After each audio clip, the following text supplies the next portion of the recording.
নদীর এপার কহে ছাড়িয়া নিঃশ্বাস, ওপারেতে সর্বসুখ আমার বিশ্বাস। প্রিয় শিক্ষার্থীরা, ওপারে সর্বসুখ না থাকলেও তোমাদের জন্য কিন্তু আর মাত্র কিছুদিন পরেই ঢাকা বিশ্ববিদ্যালয়ে ভর্তি পরীক্ষা রয়েছে এবং ঢাকা বিশ্ববিদ্যালয়ে তোমরা চান্স পেয়ে গেলে আসলে ওপারের আসল সুখটা তোমরা অনুভব করতে পারবে। ঠিক সেই সময় দাঁড়িয়ে যে সময় তোমরা সময় গুনছো আর মাত্র 30 দিন পরে ঢাকা বিশ্ববিদ্যালয়ে ভর্তি পরীক্ষা, সেই সময় তোমাদের জন্য ঢাকা বিশ্ববিদ্যালয়ের গুরুত্বপূর্ণ একটি সাধারণ জ্ঞানের টপিক এবং মৌলিকের একটি সাধারণ জ্ঞান টপিক, যার নাম হচ্ছে বাংলাদেশের নদ নদী, সেটি নিয়ে আজকের ক্লাসে আমরা আলোচনা করব। এবং নদ নদী টপিকটি কিন্তু আমাদের জন্য খুবই গুরুত্বপূর্ণ। ঢাকা বিশ্ববিদ্যালয়ে প্রতি বছর এই নদ নদী থেকে তোমরা একটা প্রশ্ন পেয়ে থাকো এবং এবছরও তোমরা ঠিক তারই মতো একটা প্রশ্ন তোমরা পাবে। ওকে, সো আজকের ক্লাসে আমরা নদ নদী থেকে কীরকম প্রশ্ন আসতে পারে, কোন কোন জায়গা থেকে প্রশ্ন আসতে পারে, কোন কোন বিষয়গুলো আমরা পড়বো, সব কিছু নিয়ে একটা বিস্তারিত আলোচনা করব। নদ নদী পড়ার আগে প্রথমে আমাদের যেটা জানতে হবে সেটা হচ্ছে নদ নদীর কিছু বেসিক বিষয়। নদ নদীর কিছু বেসিক বিষয়। আচ্ছা, নদ নদীর একটা মানচিত্রের কথা বলা আছে, এখানে আমরা একটা মানচিত্র আঁকবো এবং সেই মানচিত্রের মাধ্যমে আমরা কোন জায়গায় কোন নদী কোন দিক দিয়ে প্রবেশ করছে সেগুলো সব শিখে নিব। তবে তোমাদেরকে বলে রাখি যে নদ নদী থেকে প্রশ্ন আসে মূলত দুই রকম। কী রকম? প্রথমত, নদ নদীর বেসিক থেকে প্রশ্ন আসবে। তোমরা যদি 2021 সালের কোয়েশ্চেন 2022 সালের ঢাবির কোয়েশ্চেন দেখো, তাহলে দেখবো এক বছর প্রশ্ন আসছে নিচের কোনটি উপনদী, নাম্বার ওয়ান। 2 নম্বরে প্রশ্ন আসছে যে নিচের কোনটি আন্তঃসীমান্ত নদী। তাহলে আন্তঃসীমান্ত বা উপনদী এগুলো কিন্তু নদ নদীর বেসিক। সো আমরা কি জানবো? আমরা প্রথমে নদ নদীর বেসিক জানবো। আর দ্বিতীয় পার্টে আমরা জানবো কি, যে নদ নদীর আসল বিষয়গুলো, অর্থাৎ কে কোথা দিয়ে বাংলাদেশে প্রবেশ করেছে, কার নাম কোথায় কি হয়েছে, কে কার সাথে যুক্ত হয়েছে, এগুলো হচ্ছে নদ নদীর সেকেন্ড পার্ট। সো প্রথম পার্টে আমরা জানবো কি ভাই, নদ নদীর বেসিক, যেগুলো থেকে কিন্তু ঢাকা বিশ্ববিদ্যালয়ের প্রশ্ন আসে। আচ্ছা, সো প্রথমে আমরা একটু দেখে নিই নদ নদীর বেসিক কোনগুলো আছে। ওকে, আন্তঃসীমান্ত নদী, সীমান্তবর্তী নদী, আন্তর্জাতিক নদী, তিনটাই নদ নদীর বেসিক। আচ্ছা, তাহলে আমরা এখন জানতে হবে যে আন্তর্জাতিক নদী, আন্তঃসীমান্ত নদী আর সীমান্তবর্তী নদী ব্যাপারগুলো কি। তোমাদেরকে বলে রাখি, ইতিমধ্যে তোমরা কিন্তু বিভিন্ন কোচিং সেন্টারে যারা পড়াশোনা করেছো তারা এই টপিকটা চলে আসছো পড়ে। আচ্ছা, এখন আমি আজকে যেগুলো আলোচনা করবো দেখবে এর মধ্যে অনেক কিছু তোমরা নতুন নতুন বিষয় পাবা, যেগুলো তোমরা আজকে নোট করবা। আমি বিশ্বাস রাখি যে তোমরা এখন ইতিমধ্যে অনেক কিছু জানো, কিন্তু আরও যে নতুন নতুন জিনিসগুলো ভাইয়া বলবো সেগুলো সব নোট করে রাখবো সুন্দর করে। আচ্ছা, প্রথমত আমরা পেলাম কি ভাই, আন্তঃসীমান্ত নদী। এখন আন্তঃসীমান্ত নদী জিনিসটা আবার কি? আচ্ছা, দেখো, নাম শুনেই বোঝা যাচ্ছে যে যেই নদী সীমান্ত অতিক্রম করছে, অর্থাৎ ইন্টার বাউন্ডারি। তাহলে আন্তঃসীমান্ত মানে কি? ধরো আমি একটা সীমান্ত দেখলাম, এই সীমান্তটা অতিক্রম করে চলে গেছে যে নদীগুলা, তাদেরকে বলবো আমরা আন্তঃসীমান্ত নদী। ধরো এখানে আমার বাংলাদেশ আর এখানে হচ্ছে আমার ইন্ডিয়া, তার মানে আমি এই নদীটাকে বলতে পারি বাংলাদেশ এবং ভারতের মধ্যে আন্তঃসীমান্ত নদী, নাম্বার ওয়ান। এবার আসলে সীমান্তবর্তী নদী আছে। সীমান্তবর্তী নদী জিনিসটা কি? ধরো এর একটা সীমান্ত, এখানে বাংলাদেশ, এখানে আছে ইন্ডিয়া। এখন কিছু কিছু নদী আছে যারা এরকম লাফ দিয়ে সীমান্ত পার করে নাই। কিছু কিছু নদী আছে যারা সীমান্তের মধ্যে দিয়ে আঁকা বাঁকা হয়ে বয়ে চলছে।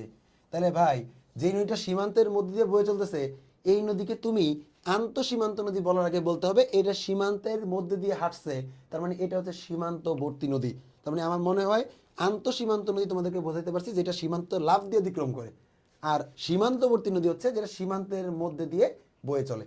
এখন আসো আমরা বুঝি যে বাংলাদেশে আসলে কতগুলো আন্তঃসীমান্ত নদী আছে। প্রথমত, বাংলাদেশের পার্শ্ববর্তী দেশ কিন্তু দুইটা, একটা হচ্ছে মিয়ানমার আর একটার নাম হচ্ছে ইন্ডিয়া। আচ্ছা, একটা নাম হচ্ছে ভারত, একটা নাম কি ভাই? মিয়ানমার। ওকে, তাহলে এখন চলে আসেন, বাংলাদেশের আন্তঃসীমান্ত নদী ভারতের সাথে আছে, বাংলাদেশের আন্তঃসীমান্ত নদী মিয়ানমারের সাথেও আছে। তাহলে বাংলাদেশের মোট আন্তঃসীমান্ত নদী দুইটা দেশের মধ্যে কয়টা আছে ভাই? দুইটা দেশের মধ্যে আছে মোট 57টা। তাহলে বাংলাদেশের মোট আন্তঃসীমান্ত নদী কয়টা? 57টা। অর্থাৎ বাংলাদেশ থেকে এভাবে লাফ দিয়ে চলে যাওয়া নদী প্রথমত আমরা পেলাম কয়টা? 57টা নদী পেলাম। এবার চলে আসেন, এই 57টার মধ্যে কিছু কিছু নদী আছে ভারতের সাথে, আবার কিছু কিছু নদী আছে মিয়ানমারের সাথে। তাহলে আমরা একটু দেখি, তাহলে আমরা লিখবো ইন্ডিয়ার সাথে কয়টা? এই 57টার মধ্যে ইন্ডিয়ার সাথে আন্তঃসীমান্ত নদী আছে আমাদের 54টা, এবং মিয়ানমারের সাথে আন্তঃসীমান্ত নদী আছে মোট কয়টা ভাই? 3টা। আচ্ছা, তাহলে আমরা এই 57কে ভাগ করে 54 আর 3 দিলাম। এখন আসেন, সব নদী কি এক দেশ থেকে অন্য দেশে গেছে? না, কিছু কিছু তো ওই দেশ থেকে আমাদের দেশে আসছে। যেমন কিছু নদী আছে বাংলাদেশ থেকে ভারতে গেছে, আবার কিছু কিছু ভারত থেকে বাংলাদেশ আসছে। তাহলে এগুলো আমাদেরকে ভাগ করতে হবে। আচ্ছা, চলে আসেন, তাইলে আমরা লিখলাম বিডি টু ইন্ডিয়া, আর নিচে লিখলাম India to BD. Okay, same here এখানেও লিখবো আমরা বিডি টু মিয়ানমার, আর এখানে লিখবো মিয়ানমার টু বিডি। ওকে, তাহলে এবার চলে আসেন, ইন্ডিয়া থেকে বাংলাদেশে কয়টা নদী গেছে? আমরা জাতীয় নদী রক্ষা কমিশনের সর্বশেষ যে রিপোর্ট পাই, 2024 সালের রিপোর্ট, সেই 2024 সালের জাতীয় নদী রক্ষা কমিশনের রিপোর্ট অনুযায়ী বাংলাদেশের মোট নদ নদী হচ্ছে 1008টা। কয়টা ভাই? 1008টা। আমরা অনেকেই পড়ছি 750, অনেকেই পড়ছি 350। এই যে সংখ্যাগুলো তোমরা পড়ছো, এই সংখ্যাগুলো এক একটা সোর্স থেকে জানা। তো যেহেতু আমরা পড়তে হবে কোনো একটা ভ্যালিড সোর্স, তাই আমরা সরকারের যে নদী রক্ষা কমিশন আছে সেইটা হচ্ছে একদম authentic, full and final. So এখান থেকে আমরা পড়বো কয়টা? বাংলাদেশের নদ নদী কয়টা? 1008টা। এর মধ্যে ভারতের যে 54টা নদী, তার মধ্যে ভারত থেকে বাংলাদেশে আসছে মোট কয়টা ভাই? 53টা নদী। অর্থাৎ বাংলাদেশ ভারতের মধ্যে আন্তঃসীমান্ত নদী 54টা, যার মধ্যে 53টা নদী ভারত থেকে বাংলাদেশে প্রবেশ করছে। তাহলে এবার আসো, বাংলাদেশ থেকে ভারতে কয়টা গেছে? বাংলাদেশ থেকে ভারতে গেছে একটা নদী, এবং যেহেতু একটা নদী সেহেতু এই নদীর নামটা তোমাদের মুখস্থ জানতে হবে।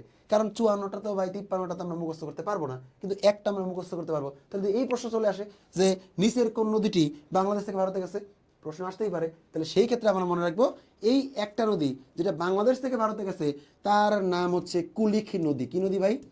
কুলিক নদী।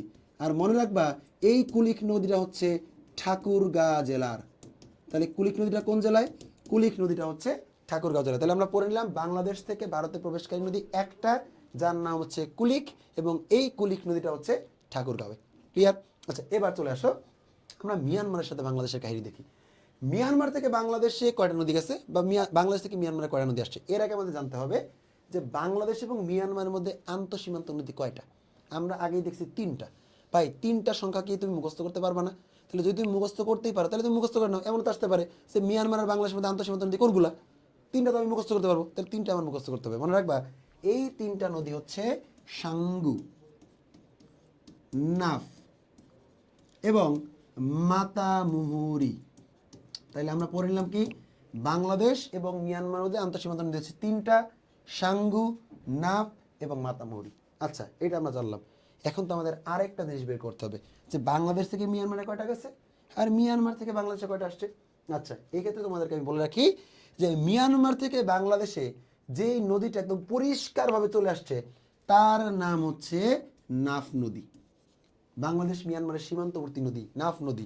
আমরা কক্সবাজার জেলায় একটা নদী দেখি, যে নদী দিয়ে আমরা যাই সেন্ট মার্টিনে। যারা সেন্ট মার্টিন গেছে তারা জানো ইতিমধ্যেই যে আমরা টেকনাফ জেটিঘাট থেকে সেন্ট মার্টিনে যাই নাফ নদী পার হয়ে। প্রায় 27 কিলোমিটার নাফ নদীর পথ পাড়ি দিয়ে আমরা বঙ্গোপসাগরে প্রবেশ করি। তার মানে এই নদীটা অবশ্যই মিয়ানমার বাংলাদেশের মাঝখানে, এবং দেখা গেছে যে নাফ নদীটা পরিষ্কারভাবে মিয়ানমার থেকে বাংলাদেশে ঢুকছে। কিন্তু বাকি যেই নদীগুলো আছে এই নদীগুলোর একটু ঝামেলা আছে।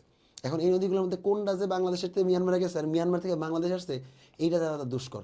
তোমাদের একটা কথা বলে রাখি, শুধুমাত্র আমাদের আজটেক জিকে বাদ দিয়ে বাকি বিভিন্ন বইয়ের মধ্যে দেখবা যে এই জিনিসটা নিয়ে অনেক বড় কনফিউশন চলে।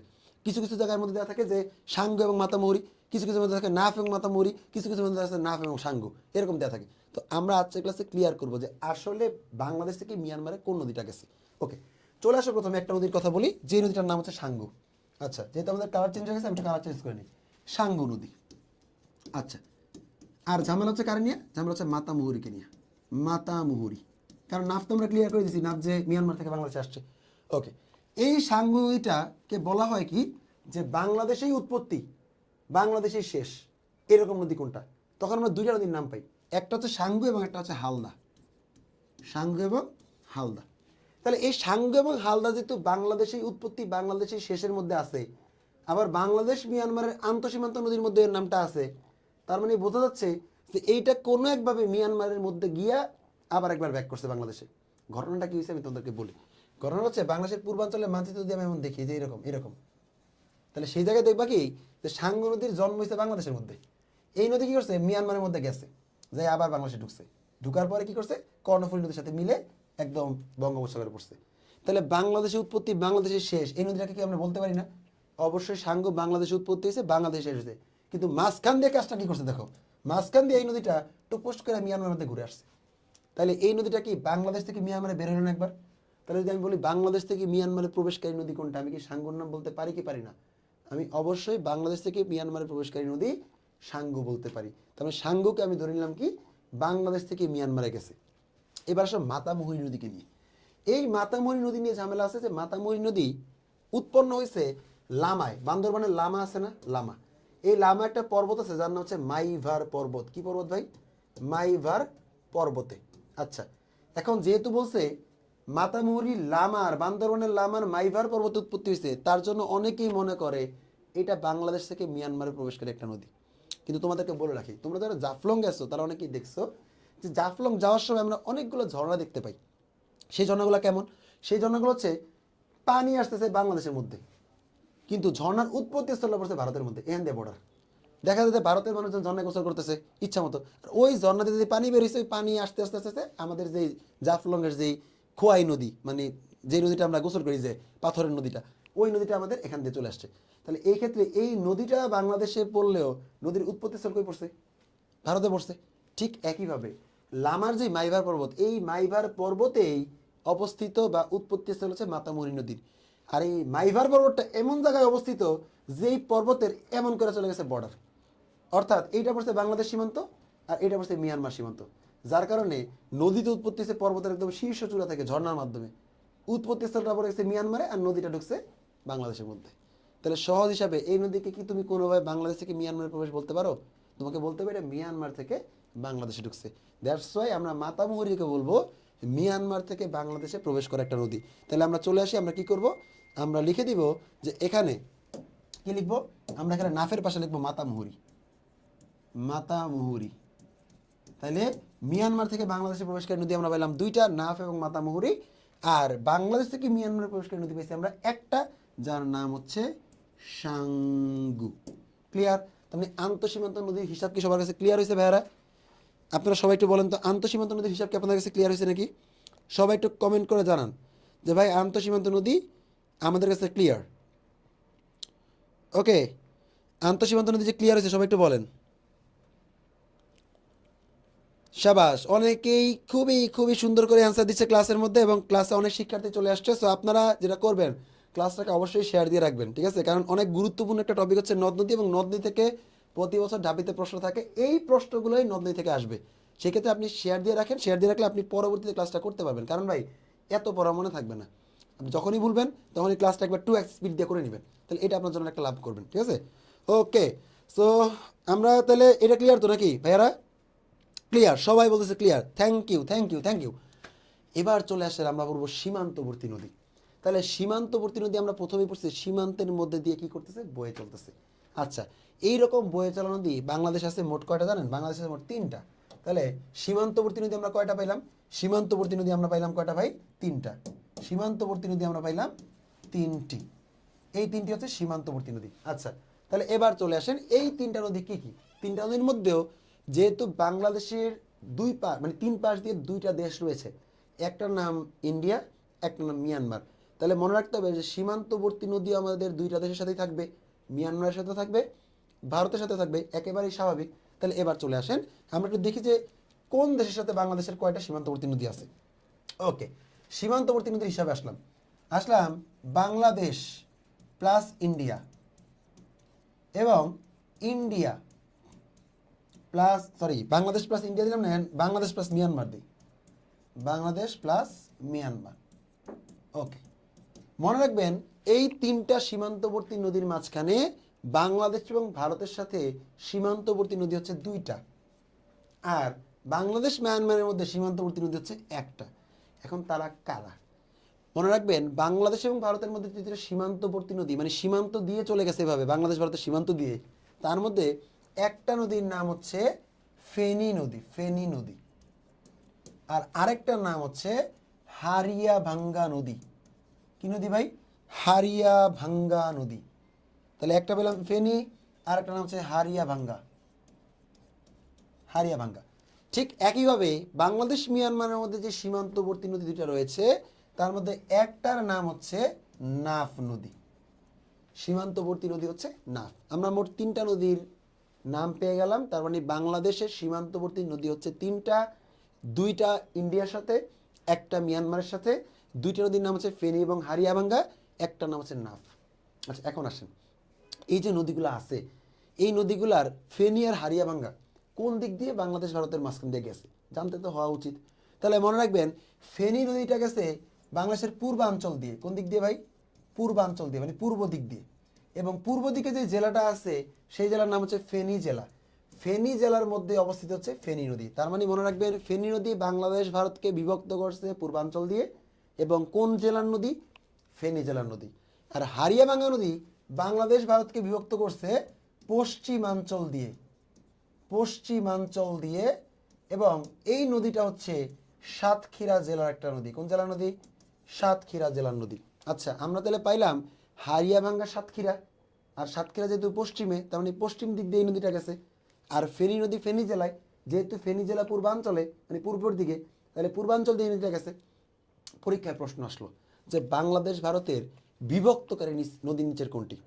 আচ্ছা, আপনি দেখেন ভাই, এই নদীটা সীমান্তের মধ্যে দিয়ে গেছে না? তাহলে সীমান্তের মধ্যে যে নদীটা গেছে, এই নদী কি দুইটা দেশকে ভাগ করছে না? ধরেন এই যে একটা নদী যাচ্ছে, বাংলাদেশের পাশে ভারতের পাশে, মাঝখান দিয়ে নদীটা গেছে, তাহলে এইটাকে আমরা এক বলতে পারি সীমান্তবর্তী, কারণ এটা সীমান্তের মধ্যে দিয়ে গেছে। আবার এই নদীটাকে দুইটা দেশকে ভাগ করে দিছে না? তাহলে এটাকে আমরা বিভক্তকারী নদীও বলতে পারি না? তাহলে মনে রাখবেন, সীমান্তবর্তী নদীকে আবার বিভক্তকারী নদীও বলা হয়। যদি এমন বলে যে বাংলাদেশের বিভক্তকারী নদী কয়টা, তাহলে আপনি বলবেন তিনটা। বাংলাদেশের সীমান্তবর্তী নদী কোনটা, এইটা বললে আপনি বলবেন তিনটা। তাহলে বাংলাদেশ ভারতকে পূর্ব দিক থেকে বিভক্ত করেছে কোন নদী? প্রশ্ন আসলো, কি বলবেন উত্তরে? সবাই উত্তরে বলেন। বাংলাদেশ ভারতকে পূর্ব দিক থেকে বিভক্ত করেছে কোন নদী? সবাই একটু কমেন্টে বলেন। বাংলাদেশ ভারতকে পূর্ব দিক থেকে বিভক্ত করেছে কোন নদী? সবাই একটু কমেন্টে জানান তো। বাংলাদেশ ভারতকে পূর্ব দিক থেকে বিভক্ত করেছে কোন নদী? সবাই একটু বলেন। বাংলাদেশ ভারতকে পূর্ব দিক থেকে ভাগ করেছে কোন নদী? সবাই একটু বলেন। এই সবাই একটু অ্যান্সার দেন, আগে অ্যান্সার দেন। ভালো আছি আমি, এটা আর জিজ্ঞাসা করার দরকার নেই ক্লাসে। তো সবাই একটু বলেন যে পূর্ব দিক থেকে বাংলাদেশ ভারতকে ভাগ করছে কোন নদী? আমি সবার কমেন্ট চাচ্ছি, সবার। আর সবাই অবশ্য ক্লাসটাকে শেয়ার দিয়ে রেখে দিবেন কষ্ট করে, কারণ শেয়ার না দিলে ক্লাসটা হারিয়ে যাবে। বলতেছে একজন ফেনী আর নাফ। ওরে বাবা রে, নাফ নদী তো বাংলাদেশ ভারতকে ভাগ করা নাই রে। বাংলাদেশ ভারতকে পূর্ব দিক থেকে ভাগ করছে কোন নদী সেটা জিজ্ঞাসা করছি। রাইট, সবাই অ্যান্সার দিচ্ছে। মিশু, তিয়াশাক, তারপর মায়া, আবু বকর, জুই, ইতি, শান্ত। শান্ত ভুল করছে, বাকি সবাই ঠিকঠাক অ্যান্সার দিচ্ছে ফেনী নদী। ইয়াস, তাহলে বাংলাদেশ ভারতকে পূর্ব দিক থেকে ভাগ করছে অবশ্যই কোন নদী ভাই? ফেনী নদী। আর যদি বলা হয় বাংলাদেশ ভারতকে পশ্চিম দিক থেকে বিভক্তকারী নদী কোনটা, তাহলে হবে হারিয়াভাঙ্গা নদী। আর যদি বলা হয় বাংলাদেশ মিয়ানমারকে বিভক্তকারী নদী কোনটা, তাইলে আমরা বলবো নাফ নদী। তার মানে আমরা ধরে নিলাম যেগুলো সীমান্তবর্তী নদী এই তিনটা, এই তিনটাকে আবার বিভক্তকারী নদীও বলা হবে। তাহলে তিনটা সীমান্তকারী হলে তিনটাই হচ্ছে বিভক্তকারী নদী, মানে সীমান্তবর্তী হলে তিনটাই হবে বিভক্তকারী নদী। সো প্রশ্ন যদি সীমান্তবর্তী দিয়ে আসে তাও যে অ্যান্সারটা দিবেন, বিভক্তকারী আসলেও সেম অ্যান্সার দিবেন। মাথায় রাখবেন দুইটা নদী সেম, সীমান্তবর্তীও যা, বিভক্তকারীও তাই। আচ্ছা, এবার আসেন, এই যে সীমান্তবর্তী নদীগুলো আমরা পড়লাম বা বিভক্তকারী নদীগুলো পড়লাম, এগুলো কি আমাদের আন্তঃসীমান্তের মধ্যে পড়তে পারে? আন্তঃসীমান্তের মধ্যে পড়তে পারে? আপনি একটু বলেন তো, সবাই একটু বলেন তো, যে যেগুলো সীমান্তবর্তী ওগুলাই কি বিভক্তকারী মানে আন্তঃসীমান্ত হইতে পারে? একটু বলেন তো সবাই।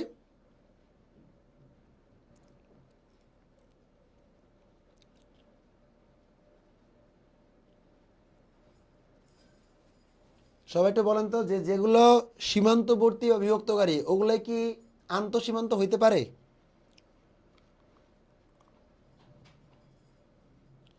ওকে, একজন বলছে জি স্যার, বাকিরা মনে হয় বুঝতেছেন না নাকি? যেগুলো সীমান্তবর্তী কিংবা আন্তঃসীমান্ত ওগুলা কি আমার, যেগুলো সীমান্তবর্তী বা বিভক্তকারী নদী ওগুলা কি আন্তঃসীমান্ত হইতে পারে? Right, thank you, thank you, thank you. Yes, এই যে আন্তঃসীমান্ত যে 57টা নদী বাংলাদেশের, এই আন্তঃসীমান্ত 57টা নদীর মধ্যে এই তিনটা নদীও পড়ছে।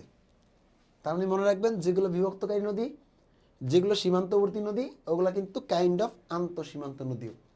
এখন আপনারা বলতে পারেন যে ভাইয়া তাহলে কেমনে কাহিনী কি হইলো একটু বুঝাই বলেন। আচ্ছা ভাইয়া বুঝাই দিচ্ছি, দেখেন, ধরেন সীমান্ত পাড়ি দিয়ে গেল গা, আন্তঃসীমান্ত বলি, এটা কি দুইটা দেশকে এক করছে না, কানেক্ট করছে না? অবশ্যই দুইটা দেশকে কানেক্ট করছে। আবার সীমান্তের মধ্যে দিয়ে যে নদীগুলো বয়ে চলছে এগুলো তো দুইটা দেশকে কানেক্ট করছে, অবশ্যই দুইটা দেশকে কানেক্ট করছে। তাহলে সীমান্তবর্তী নদীগুলো যদি কানেক্ট করে, আন্তঃসীমান্ত যদি কানেক্ট করে, তাহলে দুইটার ধর্ম তো একই জিনিস, ঠিক না? তাহলে মনে রাখবেন সীমান্তবর্তী নদীগুলো বা বিভক্ত নদীগুলোকে আমরা আন্তঃসীমান্ত বলতে পারবো। কিন্তু সমস্যা হচ্ছে আন্তঃসীমান্ত যেগুলো আছে সবগুলোকে চাইলে আপনি বিভক্ত করে বলতে পারবেন না, কারণ আন্তঃসীমান্ত নদীর মূল ধর্ম হচ্ছে এমনি লাফ দিয়ে চলে যাওয়া। এগুলো কিন্তু বিভক্ত করে নাই কিংবা সীমান্তের মধ্যে দিয়ে বয়ে চলে নাই। তার মানে আমরা ছোটবেলায় একটা জিনিস পড়ছি ধর্ম বইয়ের মধ্যে, যে সকল নবী কিন্তু মানে সকল রাসূলই কিন্তু নবী, কারণ সকল রাসূল নবুয়ত প্রাপ্ত হয়েছিলেন, পাশাপাশি তারা কিন্তু আসমানি কিতাব নাজিল হয়েছিল বিধায় তাদেরকে রাসূল বলা হয়। কিন্তু সকল নবী কিন্তু আবার রাসূল না। তাহলে আমরা বলছিলাম সকল রাসূলই নবী, কিন্তু সকল নবী রাসূল নয়। ঠিক একইভাবে এখানে আপনারা পড়তে পারেন যে সকল সীমান্তবর্তী এবং বিভক্তকারী নদী আন্তঃসীমান্ত নদী, কিন্তু সকল আন্তঃসীমান্ত নদী বিভক্তকারী বা সীমান্তবর্তী নদী নয়। আন্তর্জাতিক নদী কখন বলা হবে? আন্তর্জাতিক মানে হচ্ছে ইন্টারন্যাশনাল রিভার। সো আন্তর্জাতিক নদী কখন বলা হয়, এর জন্য আমাদের দুইটা বৈশিষ্ট্য থাকতে হবে। কয়টি বৈশিষ্ট্য? দুইটি বৈশিষ্ট্য লাগবে। আচ্ছা, সবার প্রথম আন্তর্জাতিক নদী তারাই হবে যারা মানে এক দেশের অধিক সীমান্তের উপর দিয়ে যাবে, অর্থাৎ এক দেশ থেকে অন্য দেশে যাবে, একের অধিক সীমান্ত পাড়ি দিবে, তাদেরকে বলা হবে আন্তর্জাতিক নদী। তাহলে এমনি যদি আন্তর্জাতিক নদী হয়ে যায় যে সীমান্ত পাড়ি দিল আর মানে আন্তর্জাতিক হয়ে গেল, তাহলে সেই ক্ষেত্রে তো আপনার বাংলাদেশের মেলাগুলো আন্তর্জাতিক নদী হওয়ার কথা, কারণ বাংলাদেশের 57টা আন্তঃসীমান্ত নদী আছে যারা সীমান্ত পাড়ি দিছে। সেই ক্ষেত্রে বাংলাদেশের আন্তর্জাতিক নদী কিন্তু 57টা হওয়ার কথা। কিন্তু কেন আন্তর্জাতিক নদী 57টা হলো না, বাকি নদীগুলো কেন ঝরে পড়লো? সেকেন্ড বৈশিষ্ট্যের কারণে। 2 নম্বর বৈশিষ্ট্যে বলা আছে যে অবশ্যই একের অধিক দেশের উপর দিয়ে যাবে, কিন্তু যেই দেশগুলোর উপর দিয়ে যাবে প্রত্যেকটা দেশের প্রধান নদী হইতে হবে, তাইলেই কেবল তারে আমরা আন্তর্জাতিক নদী বলতে পারবো। এই কথা যখন বলছে তখন ম্যাক্সিমাম নদী এই জায়গা থেকে ঝরে পড়ছে। কেন? কারণ প্রধান নদী হইতে গেলে কিছু বৈশিষ্ট্য লাগে। প্রধান নদী কাদেরকে বলা হবে? প্রধান নদী বলা হবে যেই নদীর উপর একটা দেশের মানুষের জীবন, জীবিকা, অর্থনীতি সব কিছু নির্ভর করতেছে। যেমন ধরেন আমাদের ঢাকায় একটা নদী আছে বালু নদী। এখন বালু নদীর মধ্যে মানুষ খালি বালু তোলে, এই নদীর কি মানে কোনোভাবে প্রধান নদী বলা যায়? ধরেন তুরাগ খালি ময়লা ফেলায়, এটা কি প্রধান নদী বলা যায়? কোনোভাবেই বলা যায় না। আবার ধরেন বগুড়া একটা নদী আছে বাঙালি নদী, ময়লা ফেলায়, এটা কি প্রধান নদী? না। পদ্মা, পদ্মার কথা চিন্তা করেন তো, পদ্মা যখন ব্রিজ হইলো তখন দক্ষিণ পশ্চিমাঞ্চলের 21টা জেলার মানুষ ঢাকার সাথে যুক্ত হয়ে গেল। এই মানুষগুলো যখন আসা যাওয়া করছে তখন ব্যবসা বাণিজ্য অর্থনীতি চাঙ্গা হয়ে গেছে না? আবার মেঘনার কথা চিন্তা করেন, দক্ষিণাঞ্চলের মানুষজন মেঘনা দিয়ে যাতায়াত করে, জিনিসপত্র নিয়ে যায়, বাণিজ্য করে, ব্যবসা করে। এইটার কি ইম্প্যাক্ট ন্যাশনাল ইকোনমিতে আছে না নাই? অবশ্যই আছে। তার মানে সেই নদীগুলোই প্রধান হবে যেই নদীর উপর ওই দেশের মানুষের জীবন, জীবিকা এবং অর্থনীতি সব কিছু নির্ভর করছে। তার মানে আমরা যখন বলা হয় যে বাংলাদেশের প্রধান নদী কোনগুলা, আমরা কিন্তু বলি পদ্মা, মেঘনা, যমুনা, কর্ণফুলী, ব্রহ্মপুত্র। হ্যাঁ, এগুলোর উপর আমাদের মানুষের জীবন, জীবিকা, অর্থনীতি নির্ভর করছে। তার মানে এগুলো আমাদের প্রধান নদী। কিন্তু সমস্যা হচ্ছে এক দেশের হইলে তো হবে না রে বাবা, যেই কয়টা দেশের উপর দিয়ে যাবে প্রত্যেকটা দেশেরই প্রধান হতে হবে। শুধুমাত্র এই কারণেই রাশিয়ার দীর্ঘতম নদীকে বলা হয় ভলগা। রাশিয়ার দীর্ঘতম নদী কোনটা? ভলগা। এবং এই ভলগা নদী 9টা দেশের উপর দিয়ে গেছে, 9টা দেশের উপর দিয়ে গেছে। কিন্তু শুধুমাত্র রাশিয়া বাদ দিয়া অন্য 8টা দেশের একটা তো এটা প্রধান নদী হইতে পারে নাই, যার জন্য এটাকে আন্তর্জাতিক নদী বলা হয় নাই। কিন্তু ঠিক চারই কাছাকাছি একটা নদী আছে দানিউব, যেটার উৎপত্তি হচ্ছে আপনার জার্মানির ব্ল্যাক ফরেস্টে। দানিউব নদী ছোট ছোট 10টা দেশের উপর দিয়ে গেছে এবং দৈর্ঘ্যে অনেক কম এই ভলগার চেয়ে, কিন্তু তারপরে এটা হয়ে গেছে আন্তর্জাতিক নদী। কেন? কারণ যেই 10টার উপর দিয়ে গেছে প্রত্যেকটা দেশের প্রধান নদী পাইছে। তাহলে এবার চলে আসেন বাংলাদেশের যে নদীগুলোর আমরা আন্তর্জাতিক বলতে পারি, ঠিক না? সেই নদীগুলো একটু কাহিনী বুঝি। যেমন ধরেন বাংলাদেশে একটা প্রমিনেন্ট নদী, কেউ একটা মূল নদী, সেটার নাম হচ্ছে ধরেন মেঘনা। আচ্ছা, ধরলাম মেঘনা। তাহলে আমি ধরলাম এখানে একটু কষ্ট করে কচি করে একটা ছোট্ট মানচিত্র আমি দেখে আনি খালি। ওকে, ধরেন মেঘনা হ্যান দিয়ে বেরিয়েছে, হ্যান দিয়ে ঢুকছে। এখন মেঘনা তো বাংলাদেশে মেঘনা প্রধান নদী, কিন্তু ভারতে বরাক, এই বরাক গেছে মণিপুর রাজ্য দিয়ে। কোন রাজ্য দিয়ে ভাই? মণিপুর রাজ্য দিয়ে। একইভাবে বাংলাদেশের নদী হচ্ছে ব্রহ্মপুত্র প্রধান নদী, কিন্তু ভারতে গেছে এই আসাম হয়ে। আচ্ছা, এখন বলেন তো এই যে মানে 7 সিস্টার্স এই অঞ্চলগুলো আছে উত্তর পূর্বাঞ্চলে ভারতের, এদের নিজেদেরই তো ভারতের কাছে কোনো অর্থনৈতিক প্রায়োরিটি নাই, এদেরকে তো ভারত গুনেই না। তাহলে এই দেশের এই অঞ্চলের মধ্যে যে নদীগুলো গেছে এগুলো কি কোনোভাবে ভারতের প্রধান নদী হওয়ার মানে কাহিনী আছে? এগুলোর উপর কি ভারতের মূল অর্থনীতি, জীবন জীবিকা নির্ভর করছে? করছে না। চিপা চাপা দিয়ে ভারতে ঢুকা একটা নদী। তাহলে বাংলাদেশের প্রধান নদী হইলেও এগুলা যেই দেশে গেছে ভারতে, ওই দেশের এমন জায়গা দিয়ে পড়ছে যেগুলো বড় হইলেও এগুলোর কোনো অর্থনৈতিক গুরুত্ব নাই, যার জন্য এগুলোতে ভারতে কিন্তু প্রধান নদী এগুলো বলা হয় নাই, কিন্তু বাংলাদেশে এগুলো ঠিকই প্রধান নদী। তার মানে কি এক দেশে হয়েছে আরেক দেশে হয় নাই। কিন্তু আপনি চিন্তা করেন তো গঙ্গার পদ্মার কথা, বাংলাদেশের মূল ভূখণ্ড দিয়ে গেছে পদ্মা, আবার ভারতের পশ্চিমবঙ্গের মূল ভূখণ্ড দিয়ে গেছে গঙ্গা। এই গঙ্গা নদীর ইম্প্যাক্ট, অর্থনৈতিক ইম্প্যাক্ট ভারতেও আছে বাংলাদেশে আছে। তাহলে এটা দুই দেশের প্রধান নদী পাইছে না? দেখুন ভারতের প্রধান নদীর মধ্যে গঙ্গার নাম লেখা আছে, আবার বাংলাদেশের প্রধান নদীর মধ্যে পদ্মার নাম লেখা আছে। যখনই দুই দেশে ব্যাটে বলে মিল্লা যায়, দুই দেশেরই প্রধান নদী হয়ে গেল, তখনই এই নদীকে বলা হবে আন্তর্জাতিক নদী। শুধুমাত্র এই কারণে বাংলাদেশের আন্তর্জাতিক নদী একটা, যার নাম হচ্ছে পদ্মা। তাহলে আমি আশা করি বাংলাদেশের আন্তর্জাতিক নদী কেন পদ্মা হইলো আপনাদেরকে বুঝাইতে পারছি। সবাই কি বুঝছেন না বুঝেন না বলেন তো?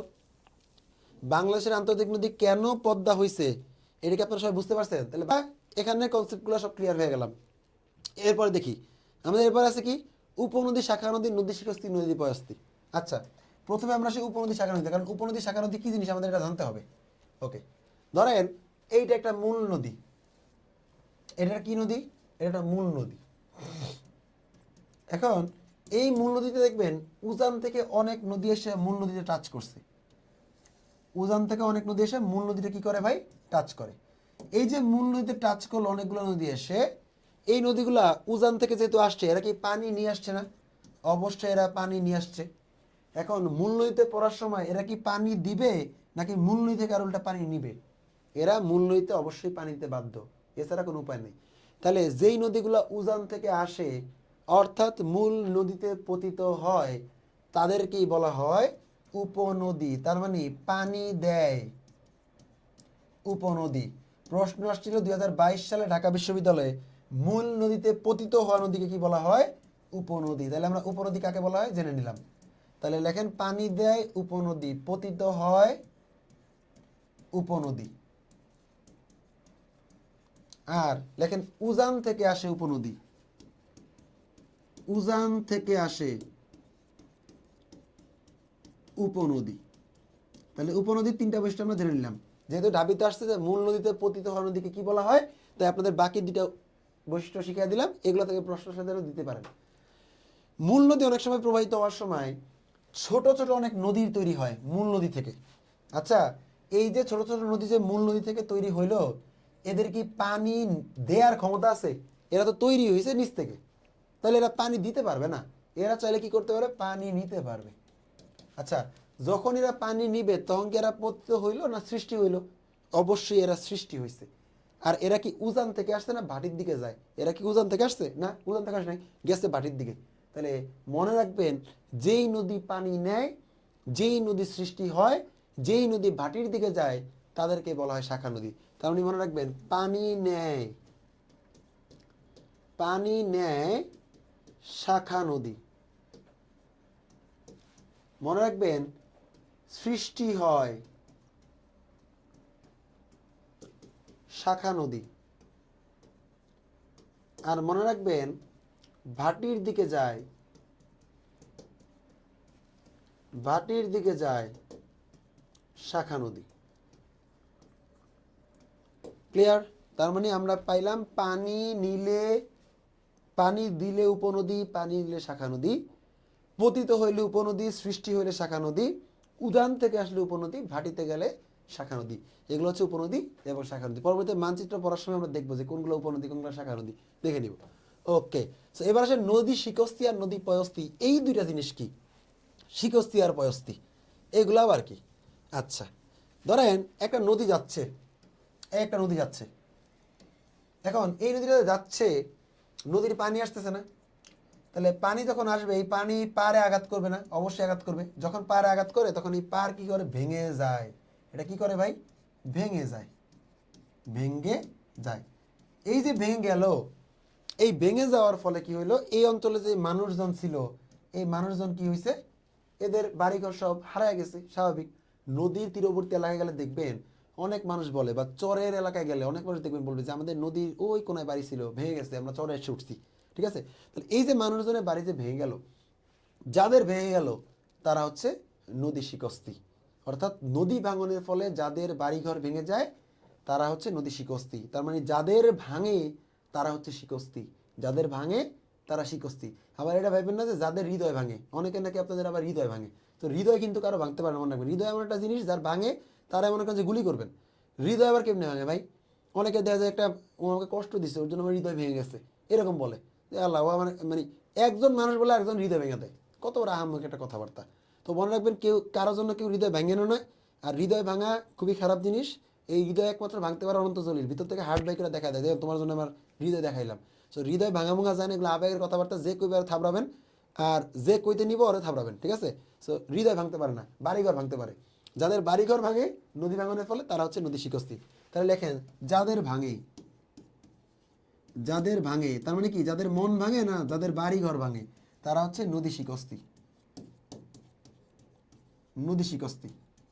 আর মনে রাখবেন এই যে যাদের ভেঙে গেল অর্থাৎ বাড়িঘর ভেঙে গেল, তারা আবার কি করে, যেই নদী ভাঙে বেশি ওই নদীতে চরও জাগে বেশি।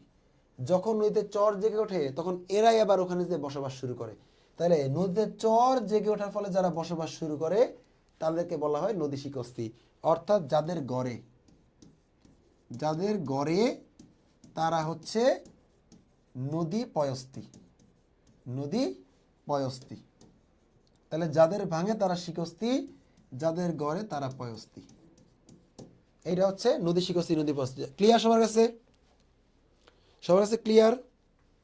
সবাই একটু কমেন্টে জানান যে ক্লিয়ার কিনা সবার কাছে।